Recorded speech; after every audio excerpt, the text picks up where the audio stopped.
मई की दरमियानी रात पाकिस्तान के लिए एक आम रात नहीं थी। ये रात उसके लिए कयामत की रात थी। लेकिन सबसे ज्यादा तड़प, सबसे ज्यादा घुटन और सबसे गहरा नुकसान अगर किसी को हुआ तो वो था जो सालों से भारत की रंगों में जहर घोलता रहा, जो आतंक का दूसरा नाम बन चुका, मसूद अजहर।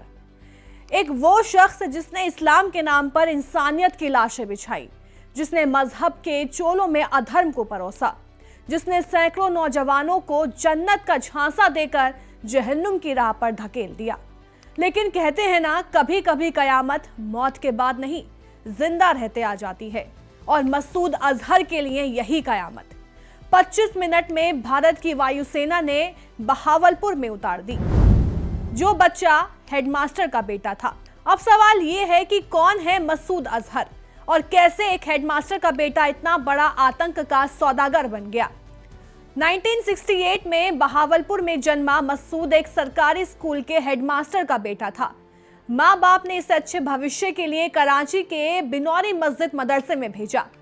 लेकिन उस समय वो मदरसा सिर्फ पढ़ाई का नहीं बल्कि जिहादी ब्रेन वॉशिंग का गढ़ बन चुका था।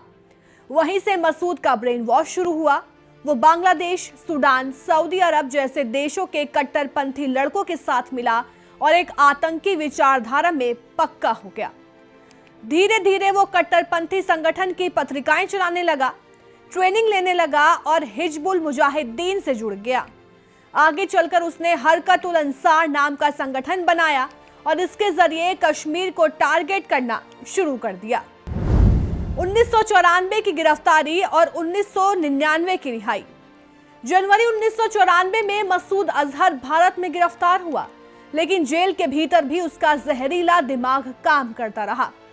वो फेलो कैदियों को कट्टरपंथ की ट्रेनिंग देता रहा। फिर आया दिसंबर 1999 का वो मनहूस दिन, जब भारतीय विमान IC-814 को हाईजैक कर लिया गया। बदले में सिर्फ एक मांग रखी गई, मसूद अजहर को रिहा करो। भारत मजबूर था क्योंकि निर्दोष नागरिकों की जान खतरे में थी और अजहर को छोड़ना पड़ा। यही सबसे बड़ी भूल थी जो भारत को पुलवामा, पठानकोट और संसद हमले में खून के आंसू रोने पर मजबूर कर गई। संसद से पुलवामा तक का कसूरवार।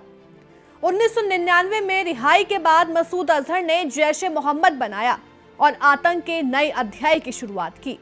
2001 भारतीय संसद पर हमला, 2016 पठानकोट एयरबेस हमला, 14 फरवरी 2019 पुलवामा हमला। हर बार साजिश की जड़ में था मसूद अजहर। कहते हैं ना, जिसे पालने वाला जहरीला हो उसे कौन रोके।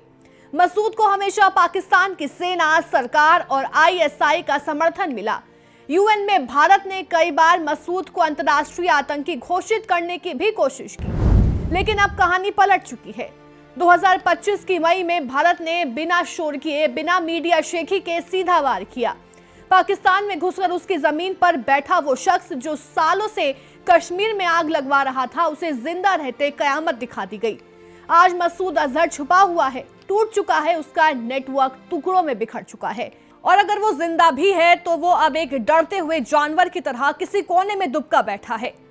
रात के 25 मिनट आतंक की तबाही। 7 मई की रात 1:05 से लेकर 1:30 के बीच भारतीय वायुसेना ने पाकिस्तान के कब्जे वाले कश्मीर और पंजाब में 9 टारगेटेड स्ट्राइक किए। और इन हमलों में एक जगह थी सुभान अल्लाह मस्जिद बहावलपुर। नाम सुनकर लगेगा इबादत की जगह होगी, लेकिन असल में यह मस्जिद नहीं, आतंक की फैक्ट्री थी। यही वो जगह थी जहां से मसूद अजहर अपने जैश-ए-मोहम्मद को ऑपरेट करता था। और जब भारत की मिसाइल वहां गिरी तो मसूद अजहर की दुनिया ही उजड़ गई। उस एक ऑपरेशन में भारत ने सीधे तौर पर मसूद अजहर के 14 अपनों को मिट्टी में मिला दिया। ये भारत का बदला नहीं था, ये था इंसाफ। ये उस हर मां की चुप्पी का जवाब था जिसने अपने बेटे को तिरंगे में लिपटा देखा। ये उन सैनिकों के खून का जवाब था जो पुलवामा में शहीद हुए। और ये एक साफ संदेश था, अगर तुम हमारे घर में आग लगाओगे तो हम तुम्हारा घर राख कर देंगे। मसूद अजहर की कहानी शायद अब अंत की ओर है, लेकिन याद रखना, जब तक आतंक की जड़ें जिंदा हैं तब तक भारत की आंखें भी खुली रहेंगी और बंदूकें भी।